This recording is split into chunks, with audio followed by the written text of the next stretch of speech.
Au sommaire de cette édition du journal, un seul titre nous intéresse, ça n'arrive pas tous les jours. Une psychose règne au village Kijimbi. En effet, tous les habitants sont tombés malades. À la base, les effets de la magie ont plongé cette contrée dans une psychose qui ne dit pas son nom. Des incantations ont été faites dans le cimetière. C'est par là, selon les chefs du village, un mauvais sort a été jeté dans son village. Vous aurez d'amples détails dans ce journal. Si vous nous rejoignez, vous êtes sur Wango Télévision. Faites bien de nous choisir pour vous informer. Bienvenue dans ce journal. On commence d'abord par ces tout premiers titres. Comme je vous le disais au sommaire, c'est toute une communauté tombée et malade. Et le village Kijimbi, situé à environ 160 km du centre-ville de Kolwezi. Nous sommes dans les territoires d'Eluboudi, étant sorcelés. Cette approche a été confirmée par les chefs du village. C'est après avoir découvert les insignes de la magie dans les cimetières. Aucune personne n'a encore l'envie de s'y rendre, mais aussi d'aller à la rivière. Donc, les détails dans ces reportages. Il y a peu, un coq égorgé, une casserole en porcelaine remplie de sang et un couteau gisant dedans ont été retrouvés dans des cimetières du village Kijimbi. Selon les voyants et sages du village, un mauvais sort a été jeté pour qu'il y ait tant de morts. Par psychose, personne ne se rend au cimetière ni utilise l'eau de la rivière qui les entoure. Déjà, la plupart des habitants sont malades. C'est affreux.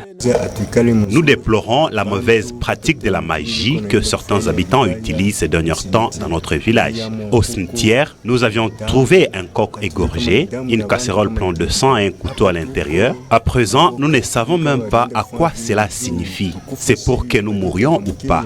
Nous demanderions aux autorités compétentes de nous autoriser de consulter même des marabouts pour que nous sachions ce qui se passe réellement dans notre village. Vous savez, sur la terre, c'est le diable qui règne. Dans notre communauté, nous avons une grande guerre entre les habitants et nous, le chef. Que les autorités provinciales nous aident à sensibiliser les gens de cette communauté, de cesser de pratiquer la magie pour que les gens meurent. Signalons par ailleurs que même les chefs du village est aussi malade. À l'allure où vont les choses, les habitants de Kijimbi risqueraient un jour de fuir leurs habitations, d'où l'implication des autorités compétentes pour réparer ces villages. Cette croyance à la magie reste tout le monde perplexe. Vous suivrez dans nos prochaines éditions l'avis d'un anthropologue sur ce sujet concernant la magie au village Kijimbi. Parlons cette fois-là infrastructure. Dans ces journaux, nous sommes déjà à Kolwezi. Il s'observe sur la ville une détérioration rapide de certaines infrastructures routières. Or, nouvellement réhabilitées, selon les experts, la circulation des camions poids lourds serait à la base de cette détérioration prématurée. Ici, je vais vous laisser suivre l'avis de l'ingénieur Assoul, c'est un expert de l'Office des voiries et drainage. Vous savez, les routes qui présentent des dégradations juste après leur réhabilitation. Nous avons des types de routes ici à Kolwezi. Vous voyez comme l'avenue Lumumba.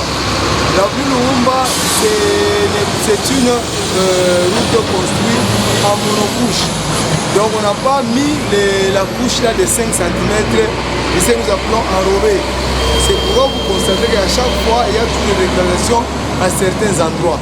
Là, on a passé avec toutes les couches, là, il n'y a pas de problème. Mais maintenant, nous sommes sur changer fort. Changer fort, c'est le problème d'assainissement, le problème de dégradation des eaux. Vous voyez, aux endroits où il y a tous des problèmes, l'eau ne coule pas bien parce que ce sont des fossés en terre. Ce ne sont pas des caniveaux. Ce sont des fossés en terre qui attendent un jour pour leur construction. Donc il n'y a pas de route qu'on réhabilite aujourd'hui et ça présente des fissurations demain. Non, il n'y en a pas. Les endroits là où il y a problème, là où il y a un trou, si vous passez, vous allez constater que là-bas, on n'a pas construit un caniveau. C'est un fossé en terre, donc c'est un fossé en terre. C'est là où il y a des problèmes. Là où on a construit les caniveaux sur la route de Changefort, ça ne pose pas de problème. La crise politique qui sévit ces jours-ci dans la province du Lualaba affecte également les associations socio-culturelles censées pérenniser les valeurs culturelles. Ces associations sont devenues maintenant politisées, une situation condamnée avec la dernière énergie par les présidents des communautés qui appellent par la suite la population à ne pas se laisser politiser, mais il appelle cependant les communautés à être vraiment une église au milieu du village. On écoute ici les présidents des communautés au micro de Raphaël Oblandi Moulagi. C'est vraiment dommage parce que si on doit faire un peu du méli-mélo entre la politique et nos associations socioculturelles, c'est ça qui nous entraîne à des situations aujourd'hui que nous commençons à déplorer. Parce que c'est des problèmes politiques, vous les amenez au sein de l'association culturelle. Les deux regroupements ou les deux associations n'ont pas une même mission ou un même objectif. C'est-à-dire ceux qui font la politique, en termes simples, c'est pour conquérir le pouvoir et puis l'exercer, et ainsi de suite. Mais nous, au sein des associations socioculturelles, nous ne faisons pas de la politique. Ça signifie que le but, comme je vous ai dit, c'est de pérenniser nos valeurs, cultiver l'entraide entre le membre de la communauté. Et donc, ça signifie que les associations doivent en principe être au milieu du village. Mais si les associations commencent à être manipulées par les politiciens, je crois que c'est ça les dangers que nous sommes en train de déplorer. Les jeunes, ne soyez pas manipulés. Ne prêtez pas oreille aux politiciens qui vous injurient. Nous sommes des frères. Même les communautés sœurs du Lualaba. C'est Dieu qui a voulu que nous vivions ensemble. Donc nous devons chercher à être ensemble. Et ne propageons pas de propos haineux, de propos discriminatoires. Parlons cette fois-là autre chose. Au lendemain de la clôture des activités liées au mois de la femme, la commissaire générale provinciale en charge des genres, familles et enfants a accompagné bien sûr une délégation du ministère national de son secteur auprès du vice-gouverneur et gouverneur intérimaire Fifi Masuka Saini au cours de leur entrevue. Ces expertes bien sûr en santé ont parlé avec les vice-gouverneurs de l'allaitement des enfants en milieu professionnel. D'autres détails dans ce reportage. Une forte délégation mixte venue de Kinshasa, conduite par les commissaires généraux du gouvernement en charge du genre, famille et enfants, Nathalie Lundagandou, a été reçue par le gouverneur intérimaire de la province du Lualaba ce mercredi 21 avril 2021. Composé du directeur chef de service juridique au ministère national du genre, famille et enfants, Kenda Bakajikani, et Marie-Claire Claude Mbouyi, directeur au PADFIDER RDC du programme de santé intégré. La délégation est venue rapporter auprès de Fifi Masuka Saini la question relative à l'intériorisation des problématiques du genre dans les 3 zones de santé du Lualaba. Kenda Bakajika, confié à la presse, a fait savoir qu'une équipe d'experts et en formation débutait ce jour pour la descente sur terrain. Comment la question du genre est intégrée, comment les hommes et les femmes intériorisent les services qu'on est en train de faire pour eux par rapport à la santé maternelle, par rapport à la situation des enfants et par rapport à tous les services qui concernent les femmes allaitantes, les femmes enceintes, et voir comment est-ce que ces femmes sont en train de recevoir ces services. Est-ce que les services sont acceptés par la population? Est-ce que les hommes acceptent que leurs femmes puissent accéder à des services de santé pour éviter les taux de mortalité maternelle et infantile qui est très élevé dans notre pays? Et c'est dans ce sens-là que nous sommes venus pour lui donner le rapport, comme elle en tant que première dame de cette province, pour qu'elle puisse aussi comprendre cette dimension. Et puis il faut savoir que la Cour constitutionnelle de la République démocratique du Congo a un nouveau patron. La nomination du nouveau président de la Cour constitutionnelle, Kalouba Diboué, suscite beaucoup d'attentes dans les chefs des citoyens congolais, être respectueux de la Constitution, mais aussi l'application de l'équité. Et sont là les recommandations formulées par la classe politique de la province du Lualaba vis-à-vis du patron de la Cour constitutionnelle de la République démocratique du Congo. D'ample détails dans ces reportages de Francine Tchansa Mouansa. Veiller au respect strict de la loi constitutionnelle de la République afin de sauvegarder ses acquis, symbole de la souveraineté du pays, devrait être le chef de bataille du nouveau président de la Cour constitutionnelle. C'est le respect de la Constitution parce que les job description du président de la Cour constitutionnelle sont bien disposés dans notre Constitution. En fait, la Cour constitutionnelle, la personne qui doit être là, il doit être à la hauteur des problèmes qu'il attend. Il doit être un homme correct, un homme juste, un homme qui ne dira que la loi, rien que la loi. Parce que c'est la Cour constitutionnelle qui est censée trancher les grands problèmes institutionnels. C'est la Cour constitutionnelle qui investit le président de la République.